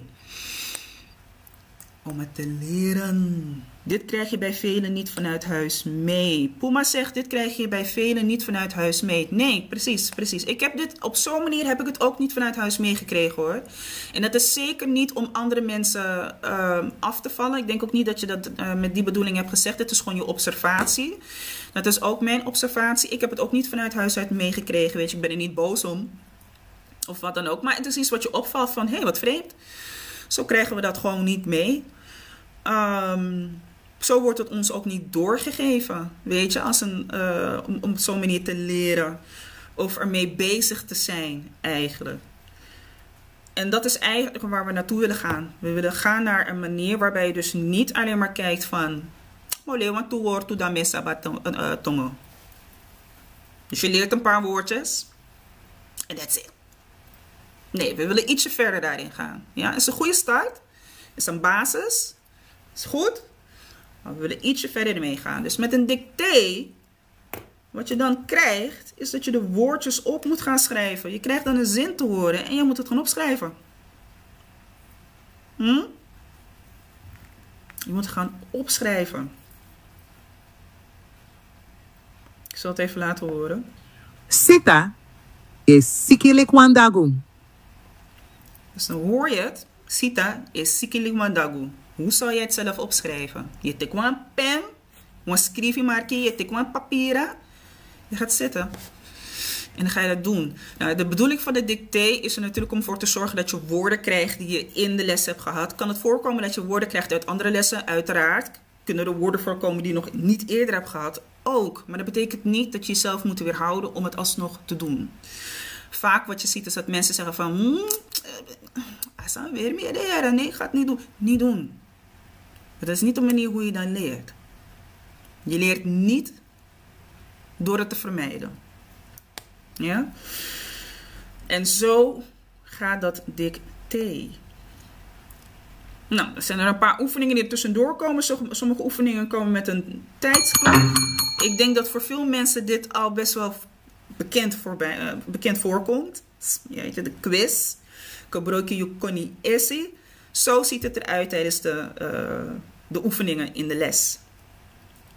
En het is natuurlijk een goede manier om op zo'n manier te leren. Ja? Soms krijg je een uitdaging.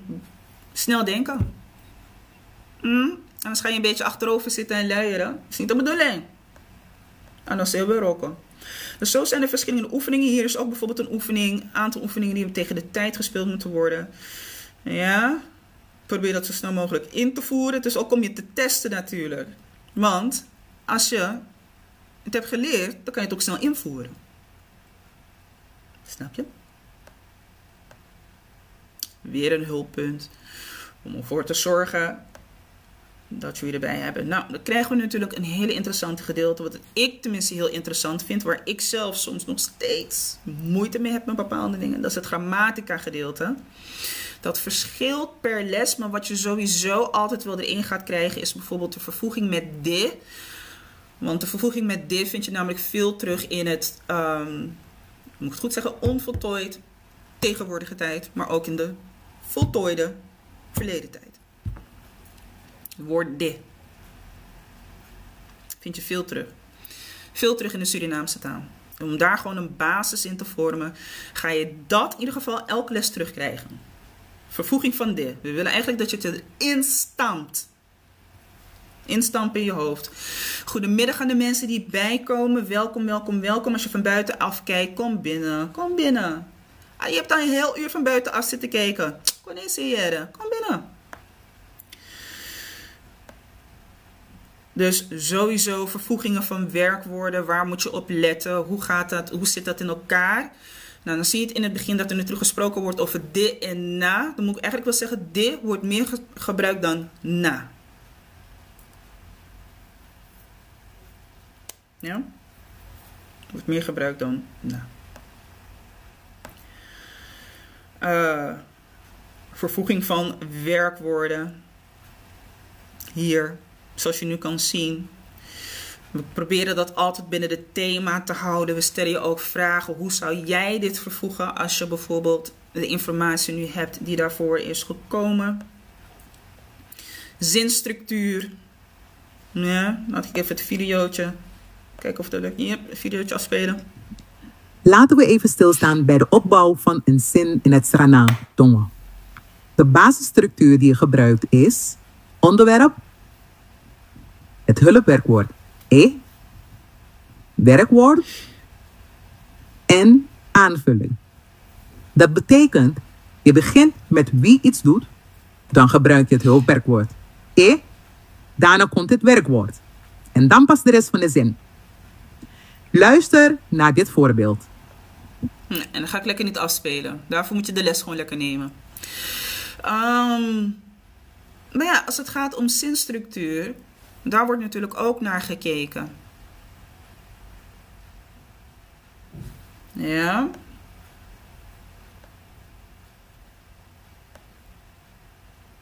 Zo zijn er een aantal oefeningen die we ook met de tijd spelen doen.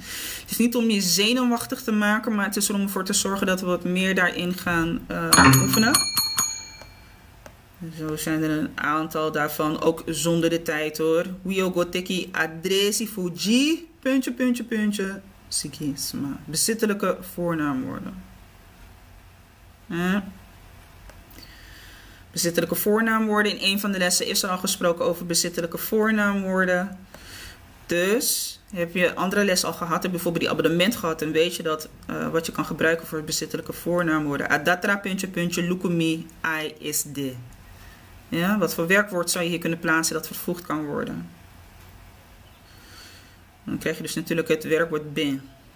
Nou, datra ben luku, mi ai is de. Waarom zeg je ben? Omdat is de erin staat. Is de refereert naar iets wat in het verleden heeft plaatsgevonden. Dus daarom vervoeg je hem op zo'n manier.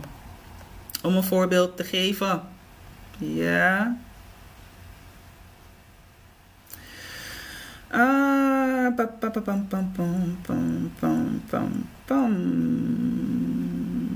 Even kijken, hoe kan ik hierin doorgaan? Eens even kijken. Nou. Dat is eigenlijk hoe de les eruit ziet. Van binnen. Als je binnenin gaat kijken, als je hem openmaakt, openbladert. Zo ziet het er eigenlijk vanuit. Dat is wat je kan verwachten. En wat je eigenlijk daar al uit kan halen is 1. Het is op 1 centrale plek. 2. Het is interactief. 3. Je krijgt zeker wel wat oefeningen om de basis daarvan te leren. Om daar goed mee aan de slag te kunnen gaan. Daar goed mee overweg te kunnen gaan. Uitbreiding van je vocabulaire, ook ontzettend belangrijk. Hoe meer woorden je leert, hoort, leest, hoe beter. Je daar natuurlijk ook Surinaams in gaat spreken, daarmee om kan gaan. Dat is het doel van Spang Tori Academy. En daarmee verschillen we eigenlijk ook van de andere platformen. De meeste platformen die richten zich echt op... weet je, niks mis mee aan zeker niks mis mee. En het is juist ook nodig. Hoe meer, hoe beter. Of je het nou van mij ziet, of van Pietje Puk, of van Aquasi, of van Kwaku. Dan ga je daar naartoe. Maar hier gaan we net een stukje verder. We gaan echt kijken van hoe kunnen we hier een leersysteem inbrengen. Er zit ook een leersysteem in. Elke keer zijn we ermee bezig om het natuurlijk te vernieuwen. Dus het is niet statisch. Het is zeker dynamisch. Elke keer zijn we er opnieuw aan het kijken. 2 manieren hoe je daarnaar kan kijken. Want ik zie al iemands vraag voorbij komen. Ik zie Osas, hoi Osas. Hoe werkt het? Abonnementsvorm. Ook op mobiele applicatie of voornamelijk de website. Hele goede vragen. Oké, laten we die gaan bespreken. Hoe werkt het? De wijze waar het op werkt is dat je... Dan ga ik even naar de website van Spang Tori Academy toe. Wanneer je hier naartoe gaat... hopelijk de meeste sociale media platformen van ons. Want het komt nog niet overal voorbij. Maar zeker wel hier op TikTok. Als je hier op TikTok bent... En je gaat naar de... hoe heet het? Profielpagina. Je gaat naar de profielpagina van Spang Tori Academy. Dan vind je daar een link. Ja, je vindt daar een link. Die link is waar je dus op de website van Spang Tori Academy terechtkomt. Wanneer je op de Spang Tori Academy website terechtkomt, vind je een menu. En als je op het knopje Winkri klikt, daar ga ik nu even op klikken. Jullie zien dat niet, want ik heb een tekstje eroverheen.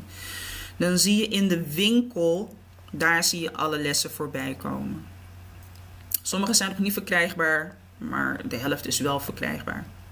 Je kan losse lessen nemen. Dus dat betekent dat je 1 lesje gewoon koopt, €12,50.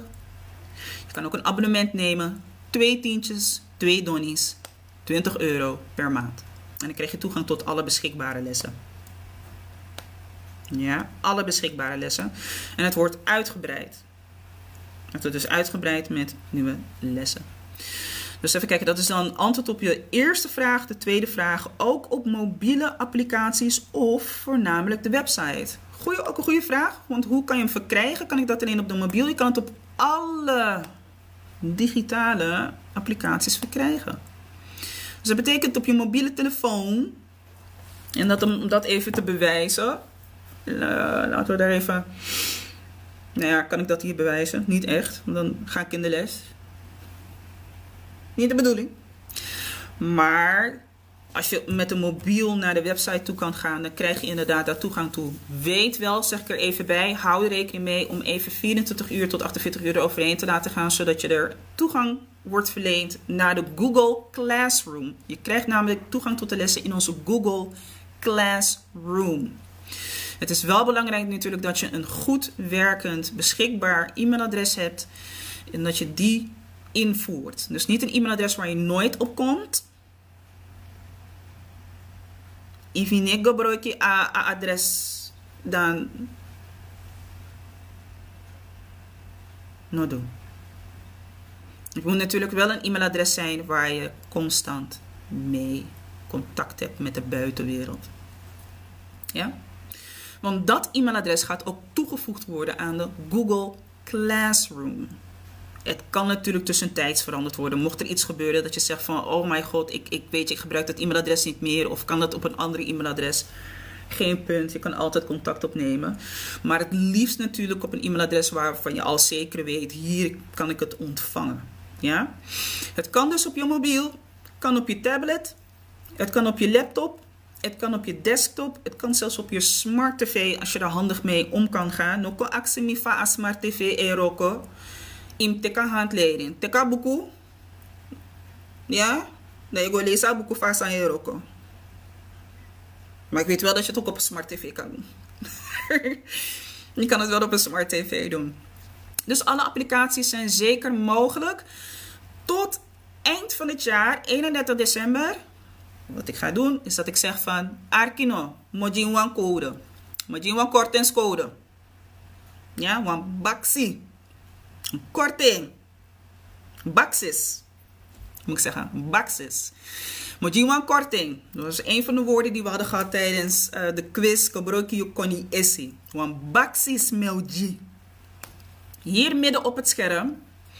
Dan zie je ook een code staan. €5 korting bij aankoop van les 1, 2 of 3. Of misschien nemen ze allemaal. Maar je krijgt nog steeds gewoon €5 korting. Gebruik dan de code SPANGTORY Academy 25. SPANGTORY Academy 25. Kijk naar het scherm.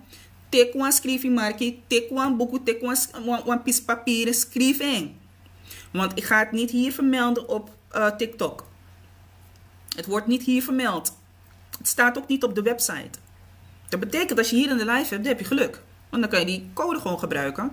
Ik kan hem gebruiken tot 31 december 2025. Baka asan dati, baka ade dati. Dat na je zaak, mino ma jepi. Impaya heer prijs dan. Ja. Dus als je zegt, oh dat klinkt wel interessant, ik wil het best wel proberen. Geef me zo'n lesje. Kijk hier. €5. Dat geldt alleen voor les 1, les 2, les 3. Les 1 of les 2 of les 3. De eerste 3 lessen, dan krijg je daar €5 korting op. Lessen zijn €12,50. Je krijgt €5 korting. Dat is dan €7,50.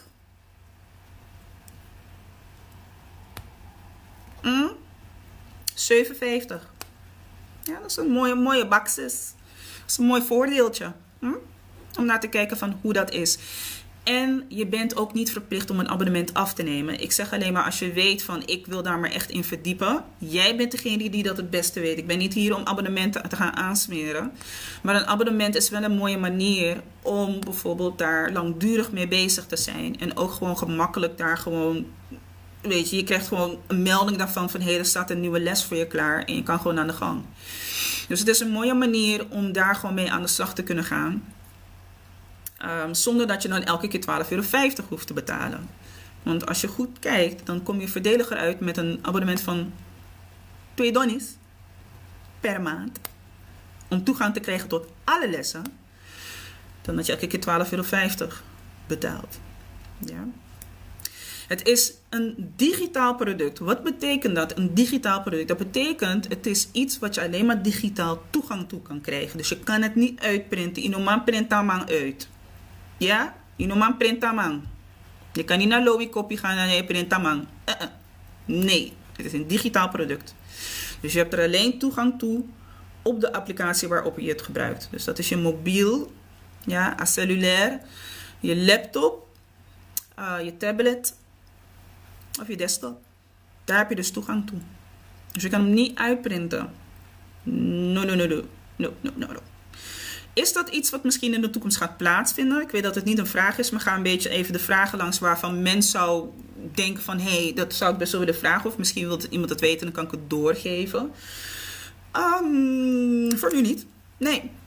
Het is echt een online platform, dus de meeste informatie zal je dan toch echt wel op SPANGTORY Academy terugvinden. We hebben ook een blog voor mensen die zeggen van, ik wil toch een beetje, weet je, laat me even verder kijken op jullie website. Dan gaan we naar de blog toe. Op de blog vind je ook woordjes terug. De blog is er voornamelijk om bedoeld om gewoon heel laagdrempelig. Dat is eigenlijk beneden de basisniveau om daar gewoon een woordje of een uitdrukking te zien. En het leuke van de blog is dat je natuurlijk dan ook het woord te horen krijgt of de uitdrukking te horen krijgt. En zodoende, weet je, er warm voor wordt. Het leuk wordt om het te doen, want dat vinden we eigenlijk ook wel belangrijk. Leren is ook leuk, weet je. Het moet niet zo zijn dat van am de strafu, minuan pina inangawasanda in lobby. Dat is niet de bedoeling. We zijn ook hier niet om dingen aan te smeren van je moet een abonnement afnemen. Je moet niks. Je kan het een of het ander. Je kan een los les nemen of je kan een abonnement nemen. Maar ik zeg wel, een abonnement is verdediger. Je verstaat? Abonnement is verdediger. Dat sowieso. Ik weet niet of er nog vragen zijn van mensen vanuit de chat. Ik denk dat dit een mooi moment is om bijvoorbeeld vragen te beantwoorden. Misschien heb je ook gewoon opmerkingen ergens over. Misschien wil je iets bespreken. Iemand takwantori. Sabi. Is dit een goed moment om dat te doen? Sunshine, moonshine. Hey sunshine. Is dit ook voor kinderen? Zou het leuk vinden als mijn dochter ook wat kan verstaan en praten? Ja en nee. Daar ga ik heel eerlijk over zijn. Want zeg je kinderen, dan zeg ik, begin dan vanaf de leeftijd van zo'n 10, 11, 12. Dan kan zo'n lesje ook heel leuk zijn. Ben je op zoek voor wat jongere kinderen, dan denken we aan peuters, kleuters. Dan is daar nog niet echt heel veel voor. Hoewel ik moet zeggen, voor Cornelis 13, dan moet het wel te doen zijn. Ja. Ja.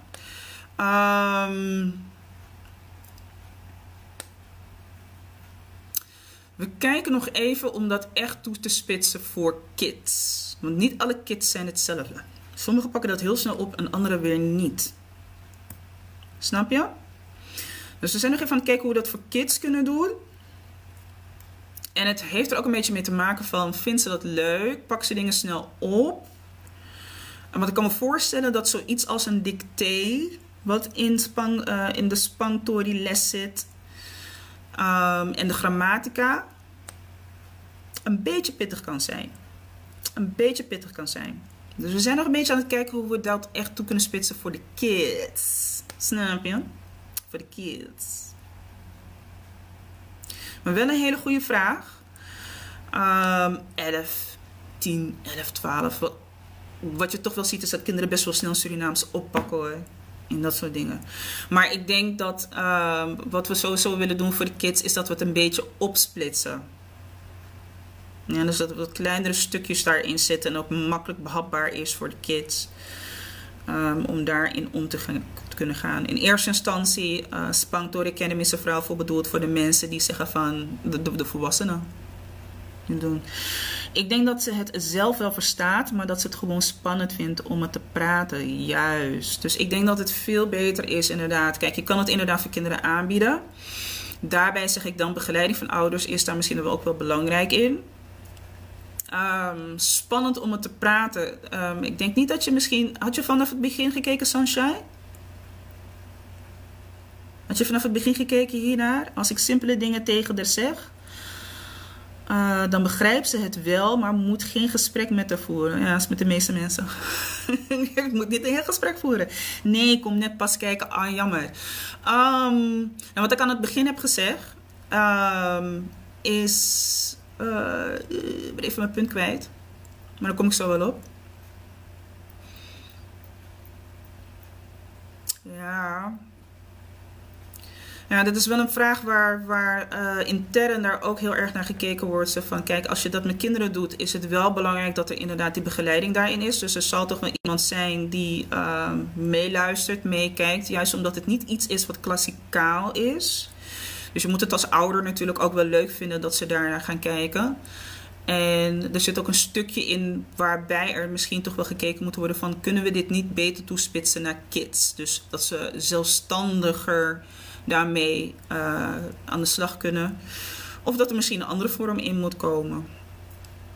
Ja, dus ik zou zeggen, vind je het leuk om met je dochter te zitten en dat soort dingen te doen, dan is dit wel te doen. Als je zegt van, ai, dat wordt moeilijk, dan ben ik gewoon heel eerlijk erin. Misschien dat het dan ietsje pittiger wordt voor kids. Maar ze kunnen, onder begeleiding kunnen ze daar gewoon echt wel 10, 11, 12 jaar. En misschien dat we dan toch moeten beginnen met begeleiding. Als je zegt van, nou, ik vind dat wel leuk. Waar we zeker ook gewoon voor openstaan. En dat wil ik ook hier zeker melden. Zeggen jullie van, ja, we zijn toch echt wel op zoek naar iets waar mensen gewoon dat ook gewoon zo doorgeven online.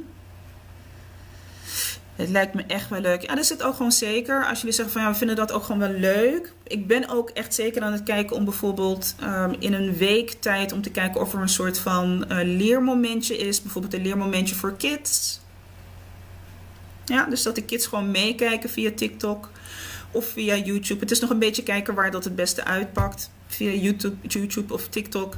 Dat de kids bijvoorbeeld gewoon leermateriaal krijgen wat beter toegespitst is op hun. En dat ze gewoon lekker mee kunnen kijken. Ouders kunnen ook gewoon meekijken. Het is ook heel belangrijk om dat te kunnen doen. Het is een beetje kijken wat het beste daarbij past. Wat het beste daarbij past. Maar ga zeker naar de website toe. Ik zou zeggen, hou ook de nieuwsbrief. Zou ik ook even in de gaten houden.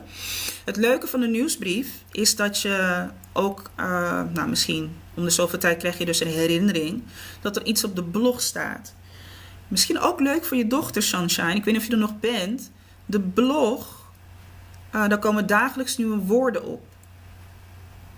Dus wanneer je die woorden tevoorschijn haalt, dan kan ze heel snel naar de blog toe gaan en dan kan ze het ook horen. Hé, je bent er nog goed zo. De blog, pak hem even erbij. Laten we dit even erbij pakken. Wat betekent de Surinaamse uitdrukking tantiri? Dit is bijvoorbeeld een hele goede manier om met haar alvast te oefenen. Even kijken of ik hem... Tantiri. Ik weet niet of je dat hebt gehoord. We gaan hem even... Zie je?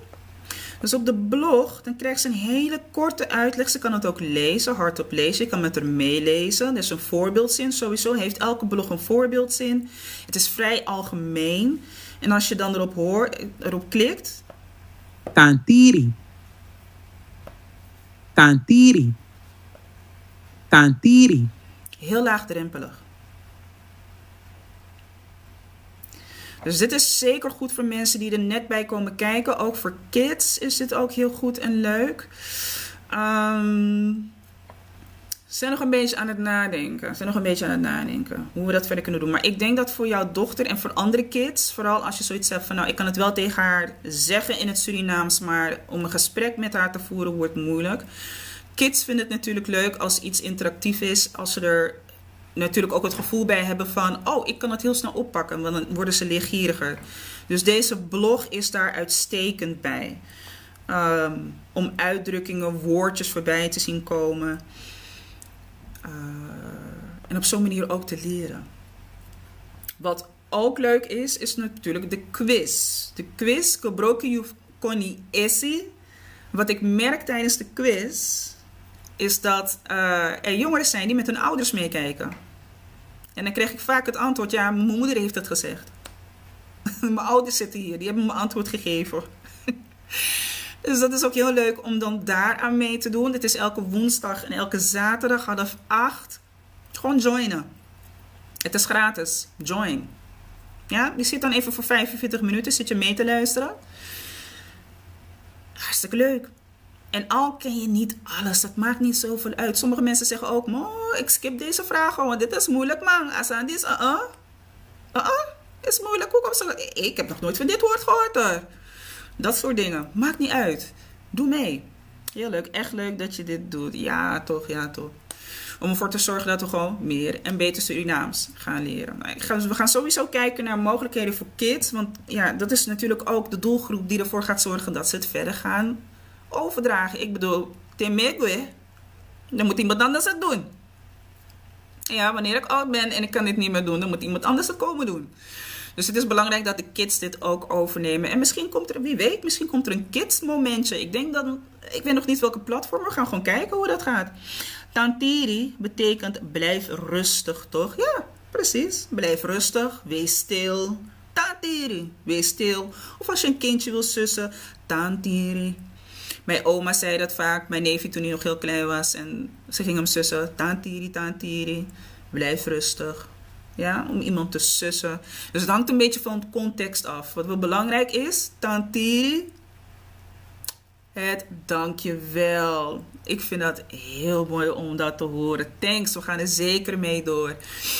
Tantiri. Suriname for life. Hey, Suriname for life. Ik kan niet zeggen Westside, want Suriname is niet Westside hier zo. Suriname is Eastside eigenlijk, maar oké. Dus ik kan niet zeggen Westside. Maar context is natuurlijk heel belangrijk in de Surinaamse taal. Hè? Hoe je iets zegt, wanneer je iets zegt, waarom je iets zegt. Heel veel woorden die verschillende betekenissen hebben. Ook werkwoorden die ook gewoon zelfstandige woorden zijn. Mijn pauze is voorbij. Ik moet weer aan het werk. Ik ga je checken. Want ik wil dit. Lobby. Lobby. Geniet verder van je werk. Ja, hou het nog vol. Werk ze nog even. Heel mooi. Mijn werk zit er ook op, mensen. Ja, met tak voeren. Met die mofferokken. Met tak voeren. Nou, kijk nog even of er nog wat vragen zijn. Als er vragen zijn, stel ze gewoon. Ja. Domme vragen, slimme vragen. Alle vragen zijn vragen. Stel ze nog even. Ik ben er nog eventjes een paar minuten. Het is nu wat 1,5 uur. Nou, ik ben er nog even 5 minuten. Dus je kan ze gewoon stellen. In de tussentijd, jongens, de kortingscode.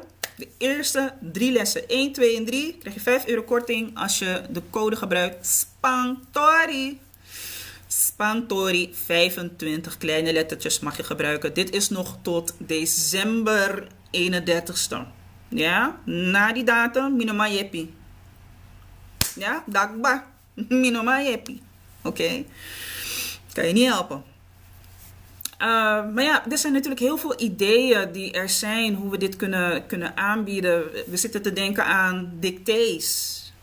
Weet je, dat er bijvoorbeeld een dag gaat zijn waar gewoon dictées, een dictée wordt gegeven. En dan gaan letterlijk mensen gewoon voor hunzelf kunnen opschrijven wat een dictée is. Bijvoorbeeld een kids hour. Weet je, er zijn zoveel leuke dingen die je kan doen. We kunnen ook niet alles doen, toch? We kijken wel zoetjes aan. Je moet ook niet te veel willen. Ja, je moet niet te veel alles tegelijkertijd willen. Zijn er nog mensen met vragen? Er moeten mensen zijn met vragen. Misschien dat je er nu niet op komt. Je kan natuurlijk ook gewoon iets in de DM sturen. Je mag ook een mailtje sturen. Even kijken, de website. De Lampresi. Wil je een mailtje sturen? Hier onderaan van het scherm. Dus het zwarte kader. Ja. Spangtori Academy. Hier aan de linkerzijde. Het is wel heel klein hoor, moet ik zeggen.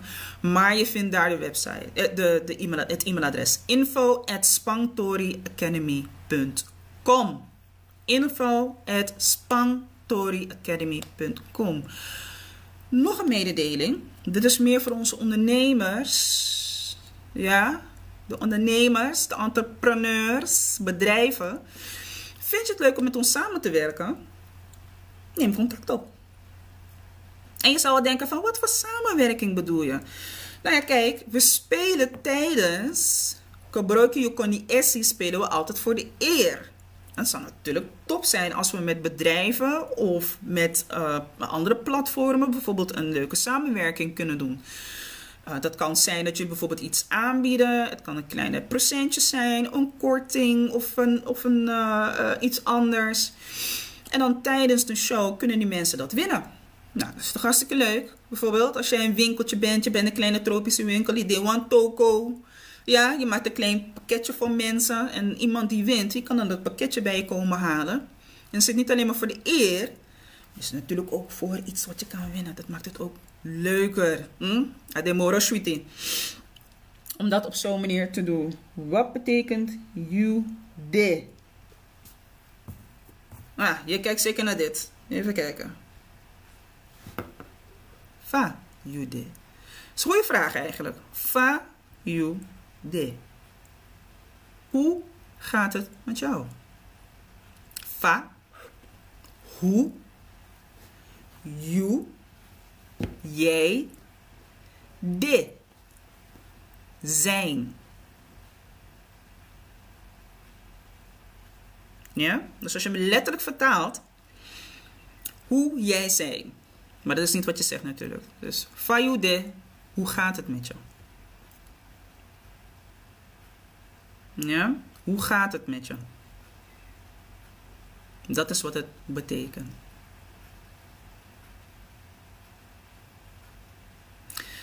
Eens even kijken. Nou, ik denk dat ik verder geen vragen voorbij zie komen.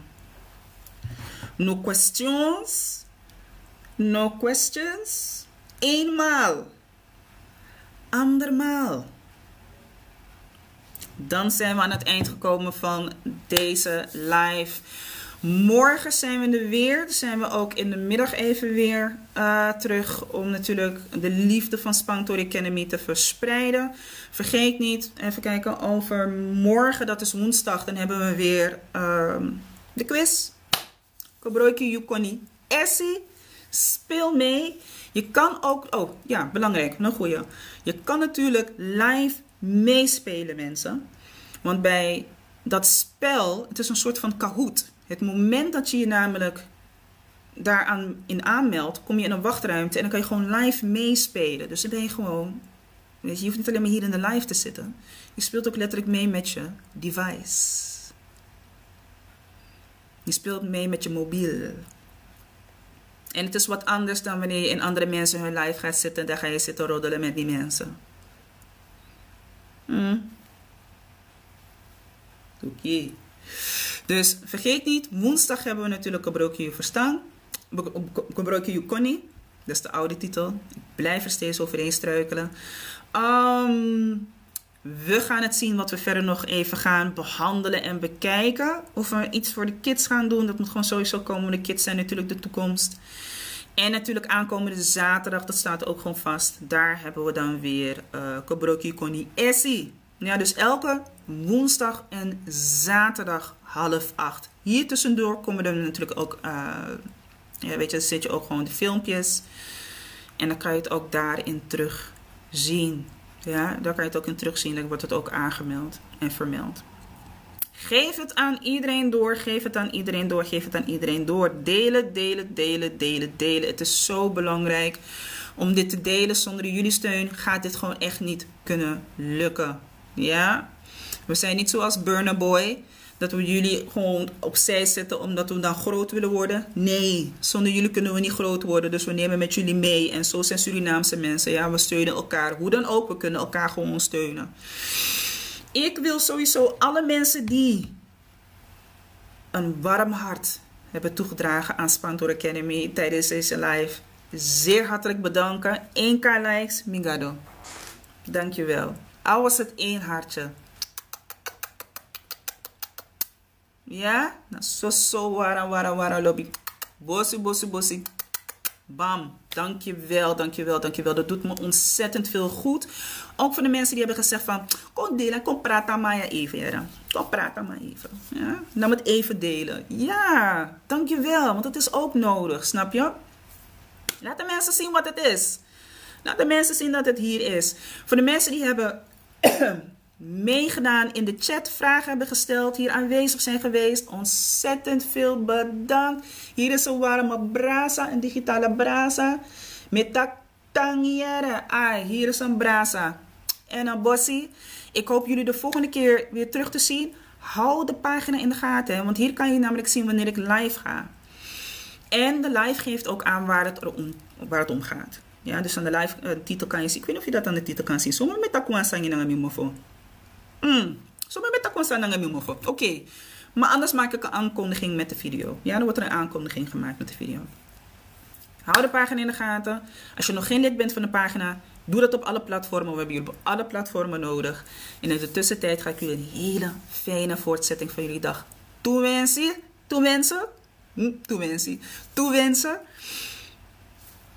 Zie jullie gauw. Ciao. Tamboen.